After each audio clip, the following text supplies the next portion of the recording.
Hmm? Again? Who could be doing this? I decided to install security cameras. And there, the footage captured a surprising person.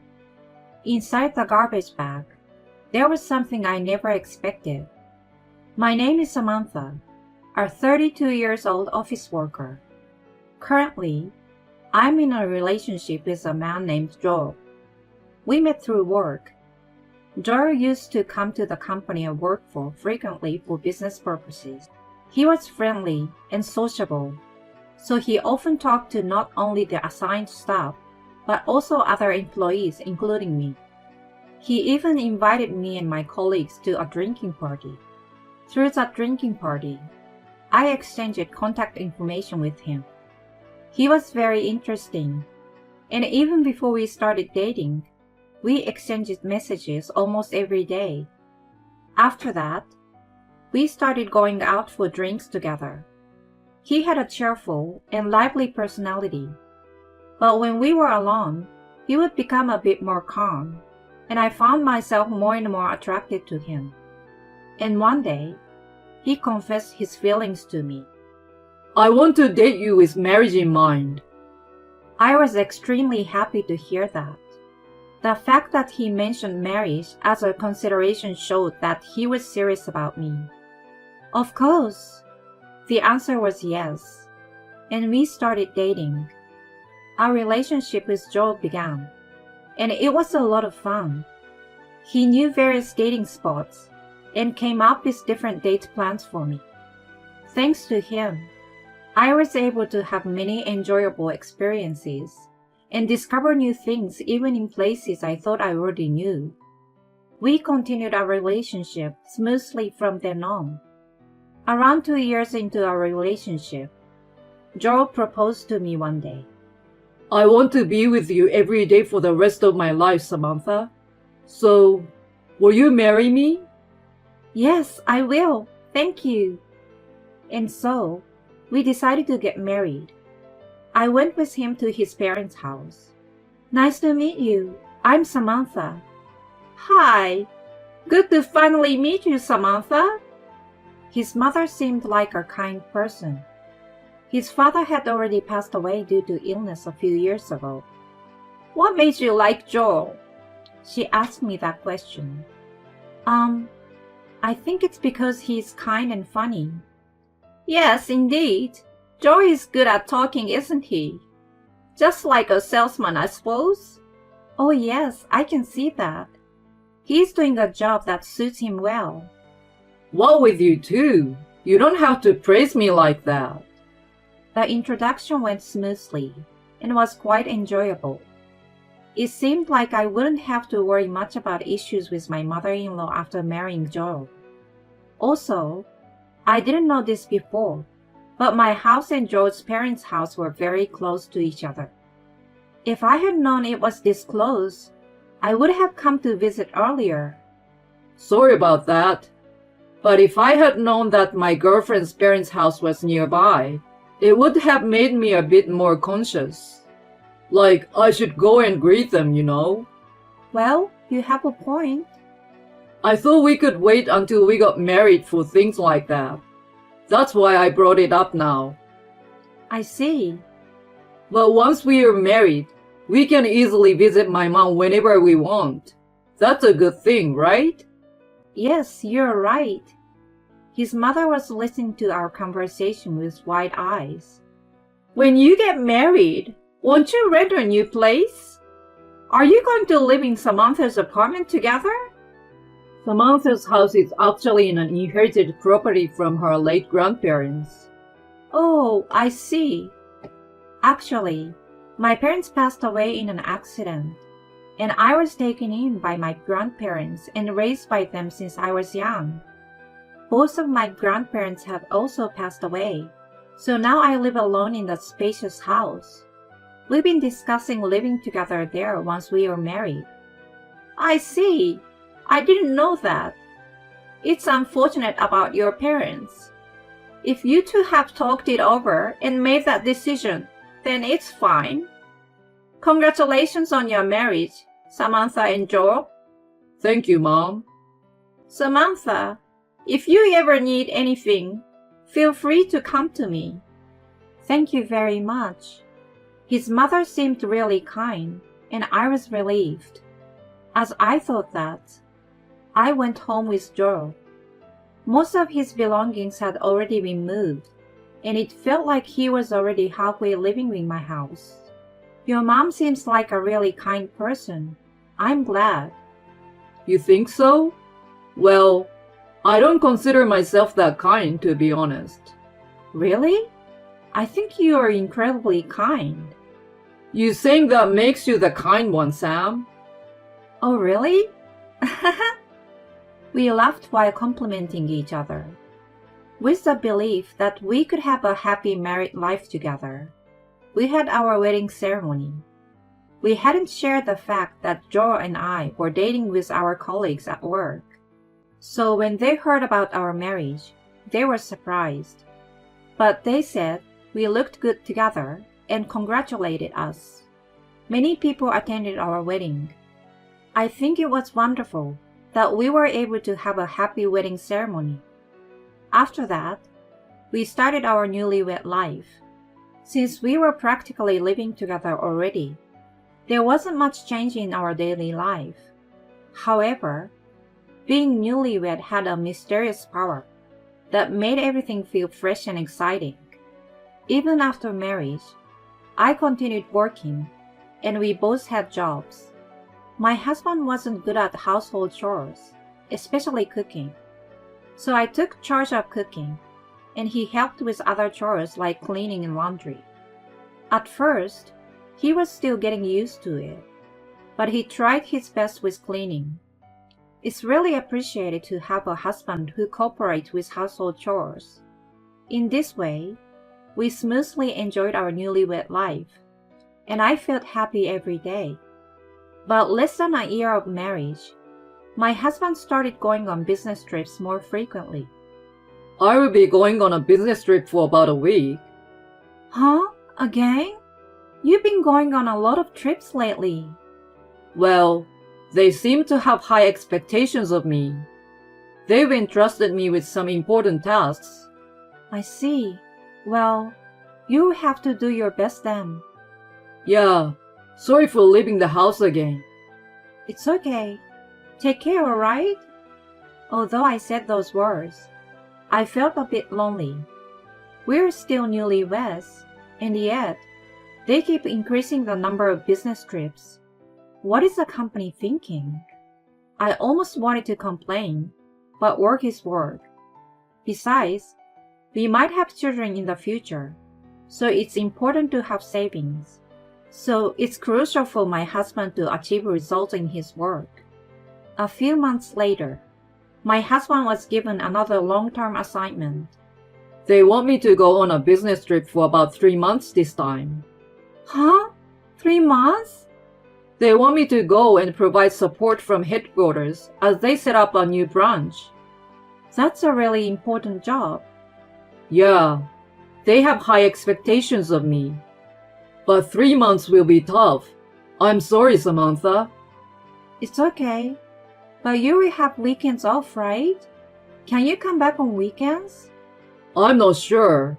It's in Nevada, so there are several layovers during the flight, and it might be difficult to come back every weekend. I see. Then let's video call each other. Yeah, that's a good idea. Let's do that. Afterwards, my husband went on a long-term business trip.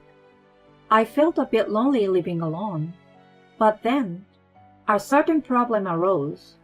Huh? What is this? When I returned home from work as usual, there were a large number of garbage bags placed in front of the entrance. I had no idea what was going on, but I couldn't just leave the garbage like that. Although it was creepy, I gathered them all and disposed of them at the garbage station. Seriously, who could be doing this? As I was thinking that, on another day, a large amount of garbage was again dumped in front of my house. Huh? Again? Ooh, what is going on? This is clearly some form of harassment. but I didn't know the purpose or the reason behind it. I considered reporting it to the police, but it could also be someone I know or neighbor.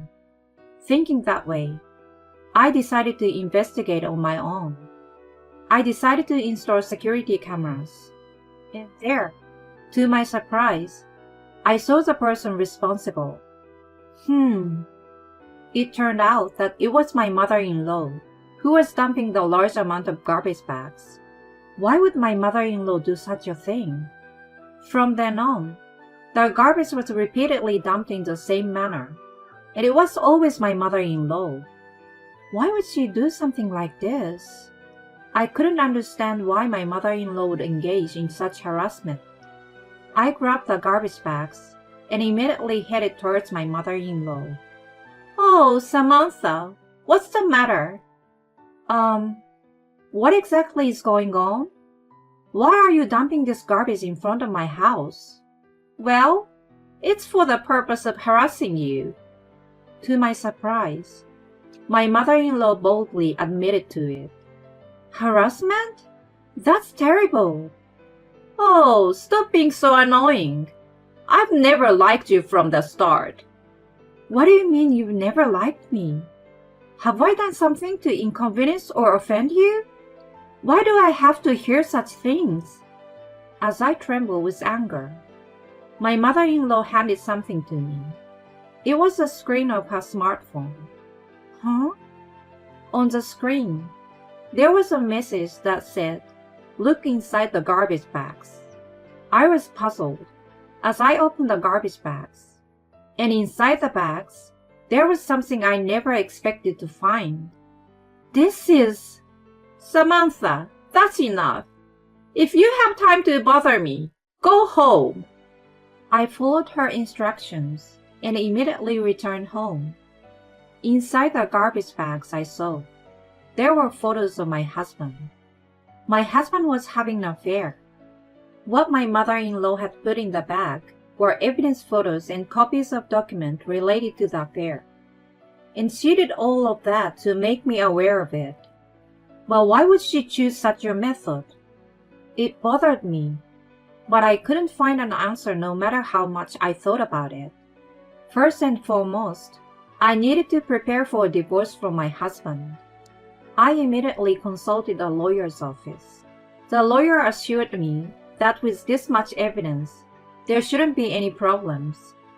That gave me some temporary relief. Then, I received a sudden call from my husband. "Hello, Joe. What's up?" By surprised that he was calling me instead, I answered the phone. "Samantha, are you okay? I was just wondering if there was any conflict with my mother." I couldn't believe my ears. "Why?" Well, as long as there's nothing, it's fine." I stormed into my mother-in-law's house and confronted her, but I didn't tell my husband about it. Yet, why would he make such a phone call? Could it be related to my mother-in-law's roundabout ways of doing things? If she wanted to inform me about her son's affair, she could have directly told me. I had a hunch that something was going on, so I came up with a plan. Like my mother-in-law, I placed a garbage bag in front of my in-law's house. I put a note inside, specifying that I wanted to meet and talk directly, along with the location and date. I hoped that my mother-in-law would come. With that in mind, I waited at the cafe I had designated. And then, my mother-in-law appeared. "Samantha, you!" I had a feeling that something was going on. There are things that we can't talk about in each other's houses, right? Like being secretly watched by Joe. As I said that, my mother-in-law's face turned pale. "Please don't worry. Thanks to that, I've been able to proceed with preparations for divorcing him. So now, I want to help you." As I said that, my mother-in-law burst into tears. "I'm sorry, Samantha. I've been threatened by that kid." When I heard the details, I was shocked. Apparently, my mother-in-law found out about the affair before I did. My mother-in-law tried to warn him, but he didn't listen. And then, he installed listening devices in both my in-laws' house and my house, and even took away her phone. I felt a chill run down my spine upon hearing that. There were listening devices in my house too? Yes, that's what he said. That's awful. My mother-in-law said she pleaded with him to stop doing such things, but he didn't listen. My husband's true intention seems to be to take away the house I inherited. And he threatened my mother-in-law, saying he would harm me if she got in his way. So my mother-in-law was trying to make me aware of the danger through those acts of harassment. I can't believe Joe would do such a thing. It seems that he plans to take ownership of the house and then kick you out to live with another woman. What? That's so heartless. I was filled with anger. Come to think of it, my husband had been expressing his desire to change the house ownership to his name. I found the paperwork and procedures troublesome, so I refused. But now, I understand why he wanted it. Let's consult the police immediately. When I said that, my mother-in-law hesitated for a moment, and then nodded slightly. We went to the police station and explained the presence of listening devices and the content my mother-in-law was told by my husband. Arresting him would be difficult given the current situation, but I was able to obtain the restraining order against him once the divorce was finalized. After that, I decided to confront my husband with the information I had gathered. Joel, can we have a video call right now? I sent a message to my husband, who claimed to be on a business trip during a certain holiday. But as expected, he said he couldn't do a video call. Why? It's a day off, so you can spare a little time, right? Sorry, I'm meeting someone related to work, so I can't do it. I messaged my husband, pretending to be oblivious. So, I saw you sitting at the Divine Cafe with a woman I don't know? Immediately my husband called me. Samantha, what are you talking about? He sounded flustered, standing up and looking around anxiously. I sent him a photo. It was a picture of my husband happily chatting with his affair partner at the cafe. See? I'm telling you that I saw you guys. I was surprised when I saw you there by chance while I was going shopping. I mean, you were supposed to be on a business trip to Nevada, but here you are in the neighboring town with an unknown woman. Hey Joel, this is an affair, right? Well, that's... My husband was clearly disturbed. It was just a coincidence that I found out, but it's solid evidence, so there's no escaping from it. My husband let out an almost inaudible voice. Let's prepare a lawyer and proceed with the divorce immediately. Wait! Just wait a minute! Despite my husband pleading with me, I hung up the phone without paying attention to him. I pretended it was a coincidence, but this was all part of my plan. I had found out from my mother-in-law's investigation that my husband was at his affair partner's house, so I waited near the affair partner's house for them to leave, and discreetly followed their car. My husband quickly returned home and came to apologize to me. I'm sorry. I was momentarily possessed. I won't do it again. Please forgive me.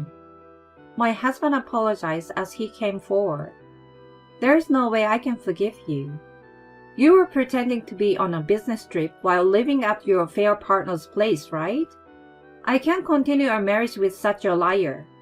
Let's get a divorce. As my determination became clear, my husband slumped down weakly on the spot. Shortly after that, I divorced him. Of course, I made sure to claim substantial compensation from my ex-husband and his affair partner. By the way, my ex-husband never found out that my mother-in-law had been helping me. I decided to sell the house I inherited from my grandparents. My mother-in-law also sold her house and moved without saying anything to her son. She also canceled her phone contract, so got a new one. It seems my ex-husband planned to seek cooperation from my mother-in-law in paying the compensation. But when he realized she had already moved, and he became quite panicked. He contacted me multiple times, desperately begging for forgiveness. However, I made sure to secure a promise from him to pay the compensation, even if it was in installments. If there was any delay in payment, I made arrangements to have his salary garnished. It appears my ex-husband was eventually abandoned by his affair partner. In the end, he not only failed to acquire the house, but also faced the decision to pay compensation. Currently, he lives a lonely life shuttling between work and a cheap apartment, with most of his salary dedicated to paying the compensation. On the other hand, I made a bold decision and purchased a condominium. Since the inherited house from my grandparents was in good condition, I was able to sell it at a higher price than I expected. I plan to focus on my work and increase my own income, aiming to build my assets and secure a comfortable future. I won't rush into another romantic relationship for a while, and instead, take my time to find the next partner without any pressure.